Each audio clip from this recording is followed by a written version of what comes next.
All right, before we get this episode started, after you watch this, if you enjoy it, please remember to subscribe, like, comment, and share.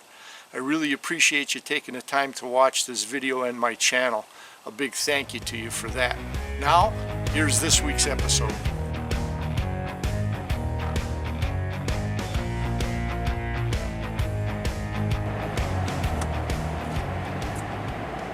Now, Sandy and I hadn't been up for maple syrup weekends for the last couple of weeks, as we had been following our grandson Wes on those weekends during his WIAA state, regional, and sectional wrestling matches. And we were both looking forward to participating again on a maple syrup weekend. But little did we realize that this would be our last trip to the hunting property in central Wisconsin. There's Sandy. We're heading out in the woods. It's 20 to 4 on Friday. We're leading a busy life because the grandkids are in high school. Wes had wrestling. He made it to the sectionals, one step away from state, and he fell short from going to state, so we've been watching him on weekends. Michaela, as a freshman, was playing junior varsity basketball, so we were going to her games. And when her season ended, believe it or not, she got called up to the varsity just so they had a little more bench depth when they started the WIAA playoffs. Well, they ended up losing right away, but still pretty impressive. I'm pretty proud of her and Wes. They had a pretty good season. Enough jibber jabber again. Let's get out in the woods. We're going to go pick up trail cams and check out what the food plot looks like. Oh, one thing I want to show you guys. If you look, years past, if you've watched the videos for us doing maple syrup, you used to see a sea of buckets out here. We no longer have a sea of buckets. And that is because, let's see if I can focus in on one of them. Right there, we've got 55-gallon drums now set up in the woods. And we have tubing. We've tapped as many trees, but the tubing runs from the various trees to this 55 gallons. So you got to pick up there. Oh, I do see one green bucket back in here. See if I can pick it up on the camera. There it is. I do see one green bucket tapped, but not very many of them. And we got another 55-gallon drum on the other side of the ATV trail. That would be the southwest ATV trail running away from the trailer and that. We've got a barrel there, a barrel here. So we've centralized the collection. There's other stuff to show you. The maple sap project that we do every year. Some more additions, we'll show you that later. But right now, let's go get those trail cameras. Sandy's coming along for the walk. Whoa! All right, we're coming in on our ATV trail, and like I've said, we can't avoid going through the swamp on the east side. You can see it better. You can see the farmer's field right there. The lot line is right there. So we're forced to come in here.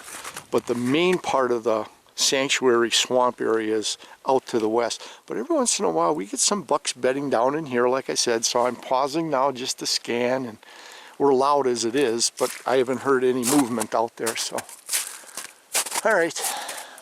First turkey sign. First track there, and there, and then it's hard to see. Right here.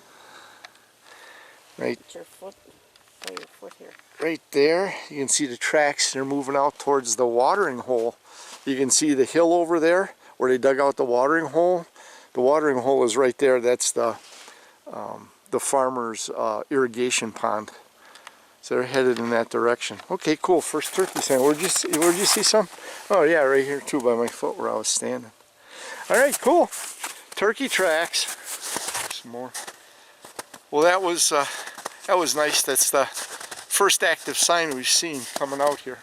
And we're in the lowlands. Oh, here's a trail too.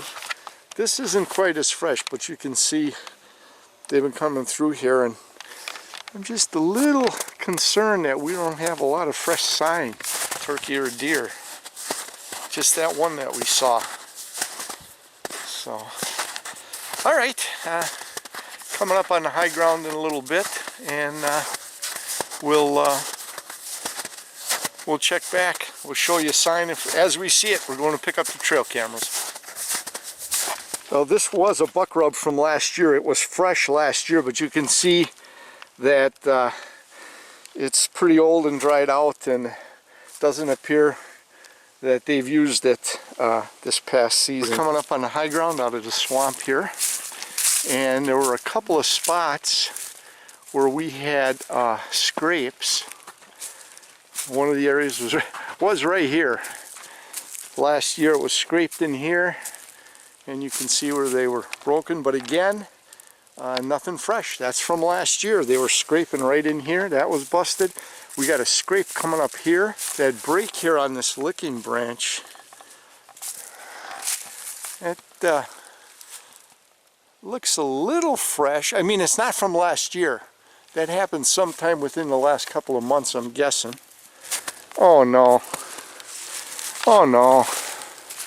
They're out here with the maple syrup. Look at this. They got lines strung up here. That's going to keep the deer off the food plot. They got buckets in the middle of the food plot. Well, I guess syrup overtakes hunting deer. Well, we don't have to do anything. Yeah. Or take it down. Let's just break it. Oh, crap.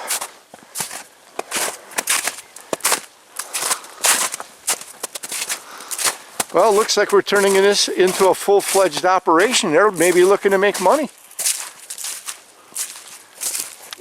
So much for working on the food plot. Nobody mentioned a word to me about putting buckets out here when all we talked about it. Nobody said anything to me. They don't have to. I know, but I mean, I'm coming out here to work on the plot. Craig didn't say, oh, by the way, there's buckets out there.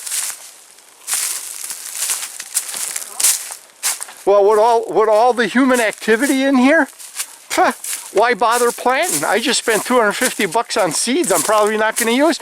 Look at this, it's all the way back there too. What are you guys doing? You got all the access to the trees.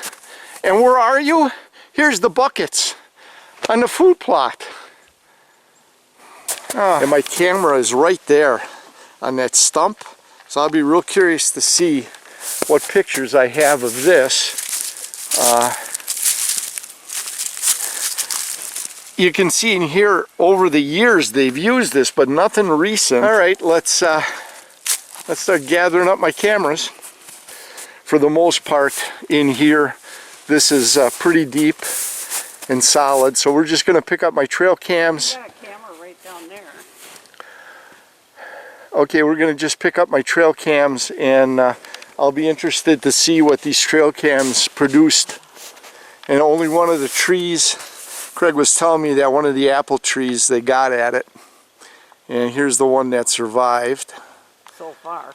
So, alright. A little disappointed about the location of the maple syrup, permanent maple syrup setup. Both ends of the food plot.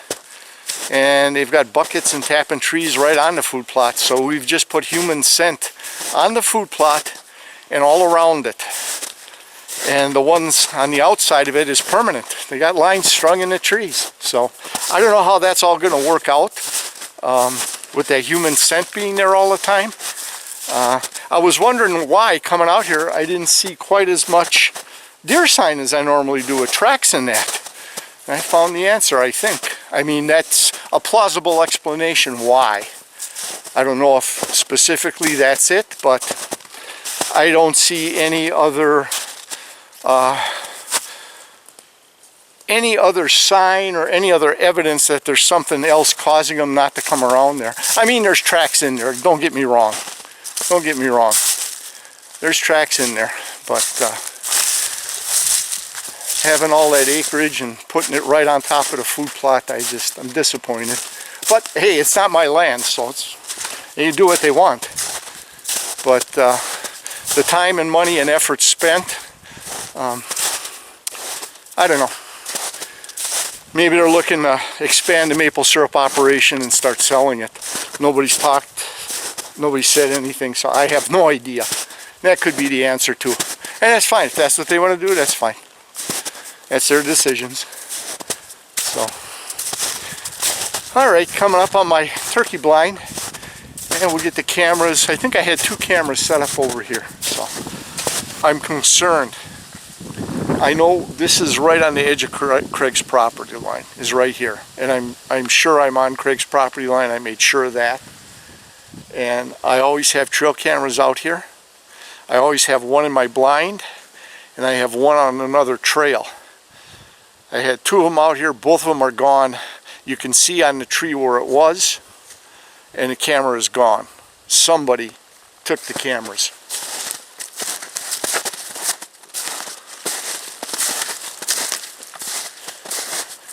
So let's go take a look. I'll show you. You can see the tree, the evidence on the tree of where the camera and the strap was. Here, I'll show you. Take a look.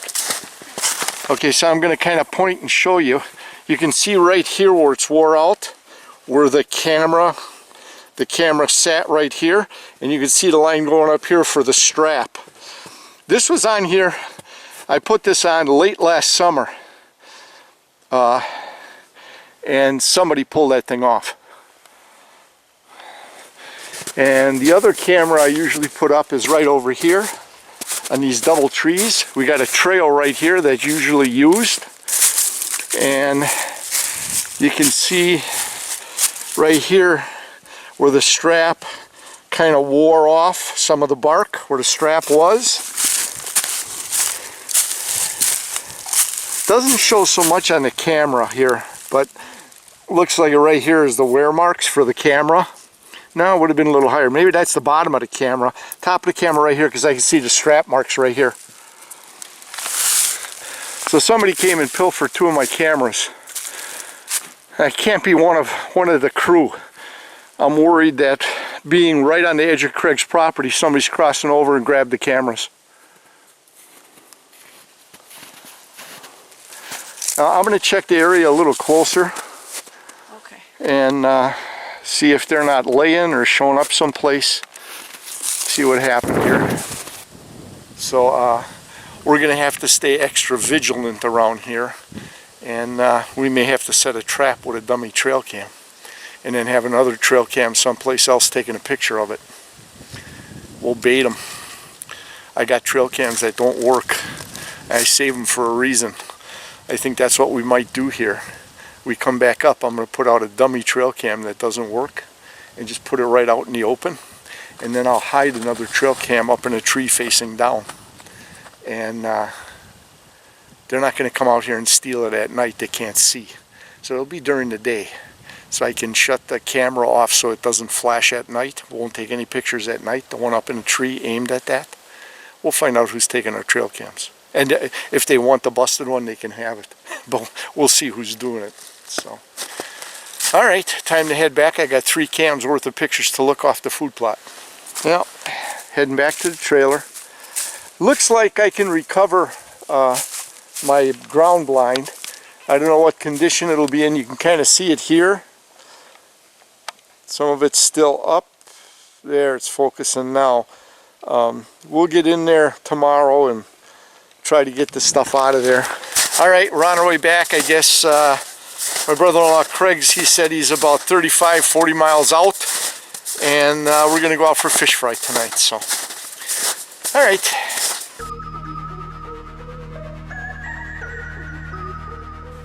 So, new upgrades this season.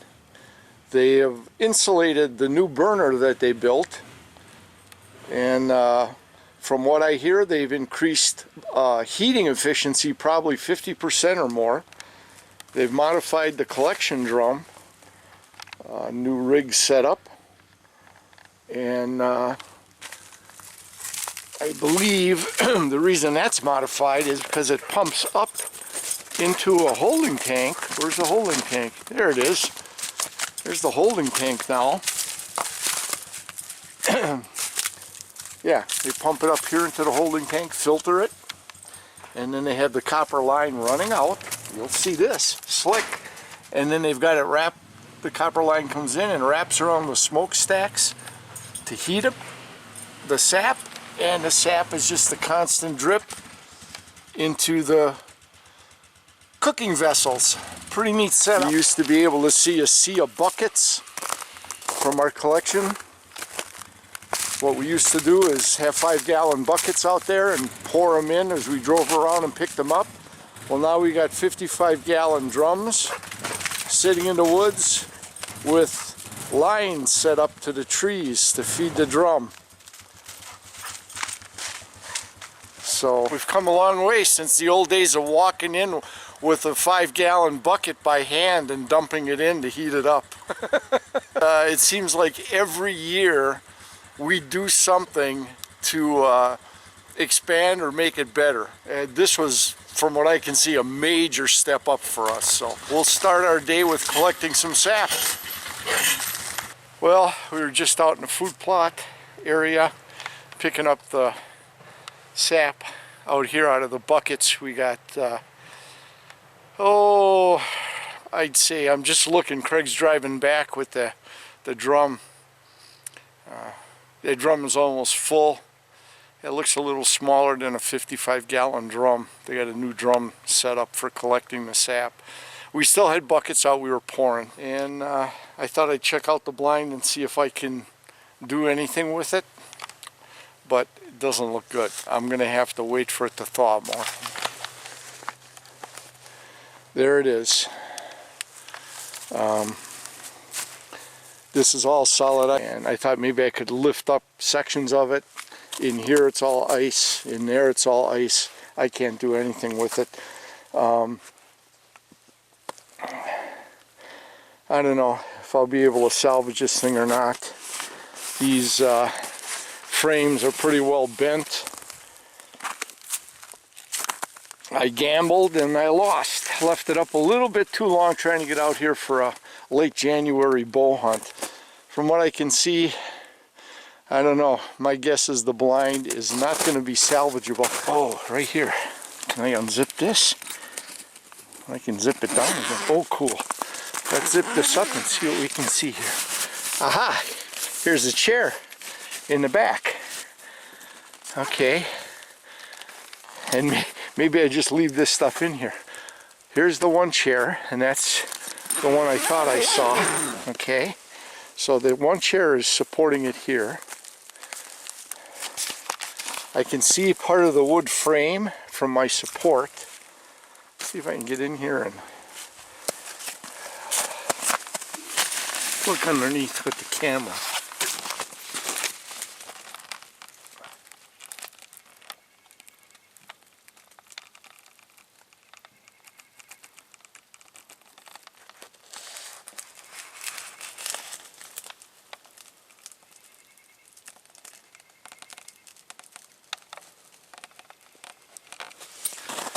Well, it looks like everything is still in there. I still can see two chairs. Looks like I can see the bow rest when I stuck the camera underneath there and panned a little.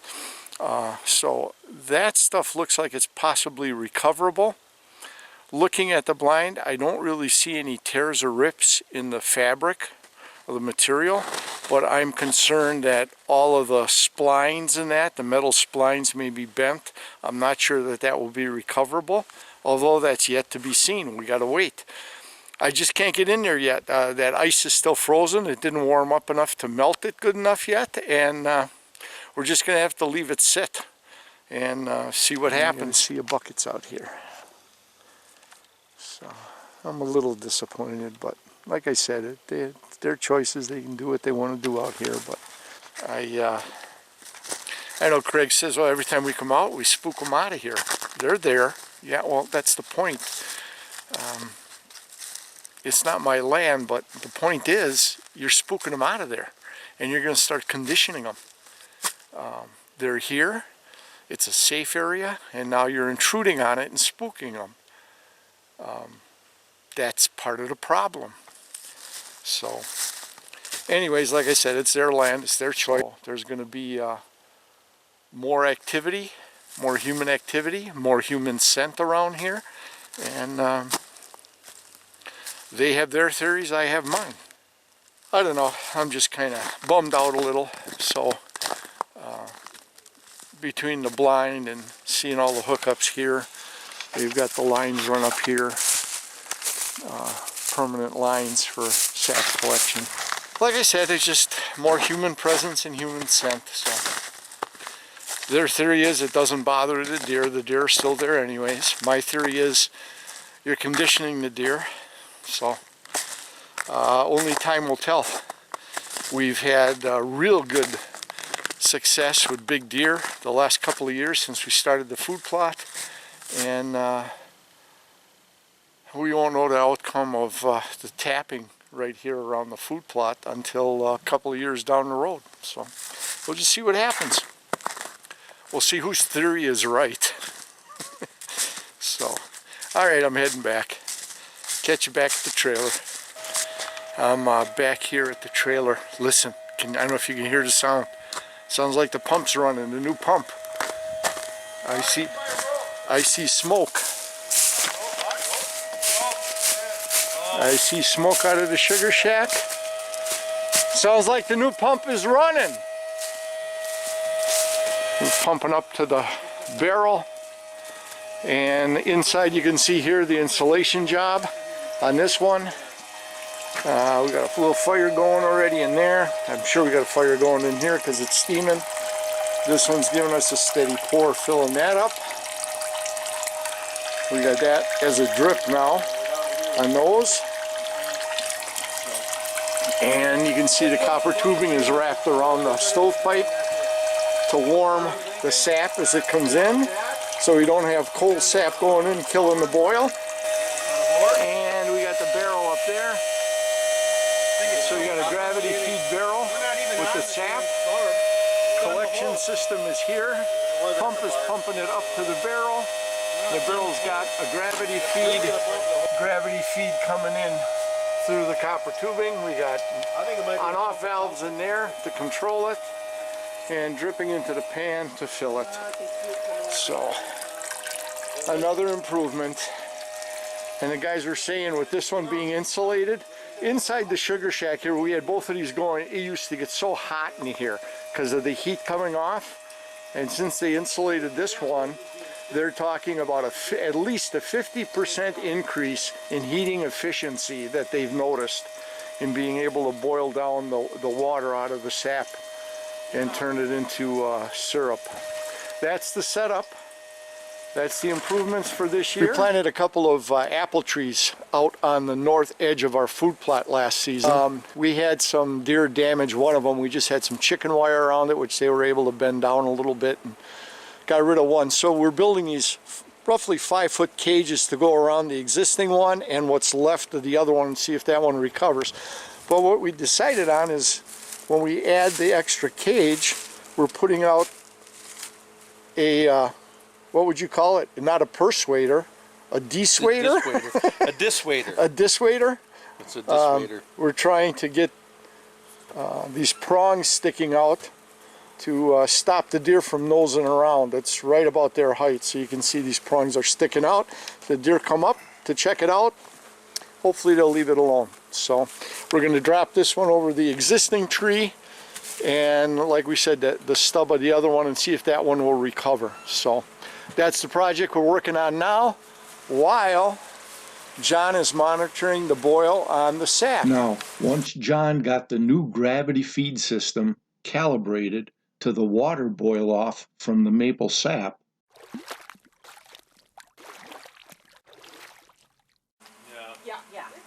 then the rest of the RO360 crew started to gather for an afternoon social.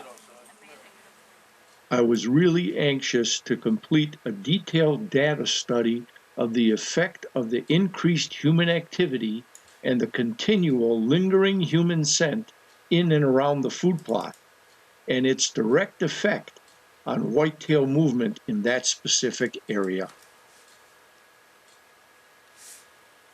Now, I had set up 3 trail cameras around the perimeter of the food plot last September, before our fall whitetail bow season began.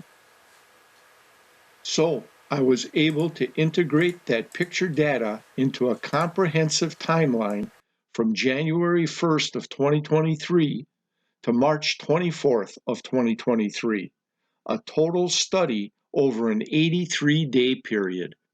Now, the first 40 days was the pre-setup of the permanent sap collecting lines strung across multiple trees, leading to a 55-gallon sap collection barrel. Now, there were two of them just outside the food plot on the west side and the east side. Plus, there was a placement of 5-gallon sap collection buckets in the food plot area itself. Then, the post-setup time period was a 43-day data collection that reflected the effect of the human intrusion and sense on the whitetail's movement and how quickly it changed in that specific area. So let's take an in-depth look at that data package now. So let's take a quick overview of my rough data notes for the 3 months of January 1st through March 24th. Now, as you can see in January, deer trail cam activity was pretty constant all month long, with only 2 days of minimal human activity on the 20th and 21st. And there were only 6 days without any deer trail cam photos. Plus, we had multiple days, 10 to be exact, of 5 or more deer trail cam photos. Now in February, you can see the large presence of the human activity with 113 trail cam pics over 5 days. And notice the daily drop-off in deer trail cam photos starting on February 10th and the 11th through the end of the month. Notice the 3 days of high deer activity on the 16th, the 19th, and the 20th, which was in between the increased human presence.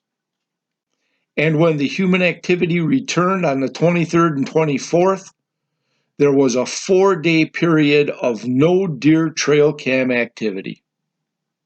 And finally in March, even though there was less human activity trail cam pics taken, only 86 as compared to the 113 in February, and less human activity days, where there were only 4 compared to 5 days in February. You can already see the effect of human activity and the continual, lingering human scent starting to condition the whitetail movement. Deer activity dropped drastically to a total of 34 trail cam pics over the last 24 days. And there were 13 days out of 24 with absolutely no whitetail trail cam activity. So let's get into the specific numbers and look at my data mining statistics and percentages. Now you can see in January, 97.1% of all trail cam photos were of deer, and only 2.9% were of human activity, which was for a minimal 2-day period. Then in February, total trail cam photos of deer were at 41%, or only 82 photos, showing a drop in deer trail cam activity of 38.3% from the January numbers, while the human trail cam activity increased to 59% of all trail cam photos and went from 2 days to 5 days, with 118 pics over the 4 pics in January, showing a 2,950% increase in human activity on the trail cam photos. Now, getting to March, total trail cam photos of deer were at 25.7%, or only 34 photos, showing a drop in the deer trail cam activity of 58.5% from February numbers, and a drop of 74.4% from the January data.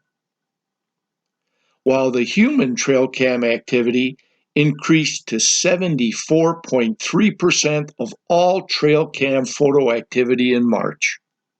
But even more telling is to look at the key times. Period A is the pre-maple sap permanent lines being put up and runs from January 1st through February 9th, which is a period of 40 days. And you want to check that versus the post-maple sap permanent lines being put up, which started on February 10th, and that runs through March 24th, which is a period of 43 days. Now, in time period A, which is the period before the permanent sap collection lines and barrels were set up, there was a total of 169 trail cam photos taken, of which 97.6% or 165 photos were of deer in the food plot area, while human activity was limited to just 2.4% or 4 photos over a minimal 2-day period. And time period B, which is the period after the permanent sap collection lines and barrels were set up, there was a total of 300 trail cam photos taken, of which only 28% or 84 photos were of deer in the food plot area, while human activity increased to 72% or 216 photos over a period of 9 days. The decline in trail cam deer photo activity in the food plot area from the pre-setup time period A to the post-setup time period B was a 49% decrease. And one last key time period data fact: days without any deer trail cam activity photos. In time period A, from January 1st through February 9th, which is the period prior to the setup of the permanent sap collection system, only 6 days out of 40, or 15% of the time, there were no deer trail cam photos, as compared to time period B, from February 10th through March 24th, which was the post setup after the permanent sap collection system was set up. Now, that time period, there were 23 days out of 43 days, or 53.5% of the time, that there were no deer trail cam photo activity. And that's a 383.3% increase in days without any deer trail cam photos over a period of just 43 days. Now, we all know that human activity and human scent will have a negative effect on whitetail movement, and we can all agree that nothing is 100% certain, and you could still harvest deer under the current conditions at the food plot. But hunting is a game of putting the percentages in your favor, and I believe that my trail cam data mining research from the food plot area shows that the percentages took at least a 50% drop in harvest opportunities. And like I said, it'll take a few years to find out what the final full effect will be on whitetail movement and patterns here in central Wisconsin. Now, unfortunately, after March 24th, I was not provided with an opportunity to obtain any further trail cam data to extend this study. But I did take away one important fact. It only took a 43-day period for the white-tailed deer to become conditioned enough to make a major change in their movement patterns. And it's my theory that the longer the maple sap permanent collection setup continues, the more conditioning of the deer will take place, to the point of a permanent change will happen in their movement patterns. And as a side note, I found out from some RO360 crew members about 11 months later that a new food plot was established northwest of the original one. Now I wanted to share a little update info because some of you might be wondering about the title of this last episode called The Last Trip. After receiving a detailed text message from my brother-in-law Craig about 3 weeks after this episode was filmed, I have decided to accept his strongly suggested challenge and encouragement not to hunt his private land in central Wisconsin. So, starting next season, on RO360's Season 6, I will be exclusively hunting public land throughout the state of Wisconsin, or I'll be up at the Vantagie camp in north central Wisconsin. Now I'm looking forward to this challenge, and I hope to bring you new insights on my encounters and challenges in the pursuit of hunting public land here in the state of Wisconsin. Hi everybody. With this being our final episode of Season 5, I just wanted to thank all my previous subscribers and all the new subscribers from this season for the continuing support that they provided and the growth to Rapant Outdoors 360's YouTube channel. Now I hope you enjoyed our Season 5 videos because you know here at RO360 we're always keeping it real. So you'll always see our outdoor successes and our outdoor attempts. I'll never call them failures. After all, it's about the pursuit of your goals and your journey, be it fishing or hunting or just spending time in the great outdoors with family and friends. So, after a short break, RO360 will be back in mid to late April with Season 6. But in the meantime, catch up with us on Instagram and follow our adventures at RO360's Instagram account at Rapant Outdoors 360. Hey, thanks for watching, and we'll catch you next season.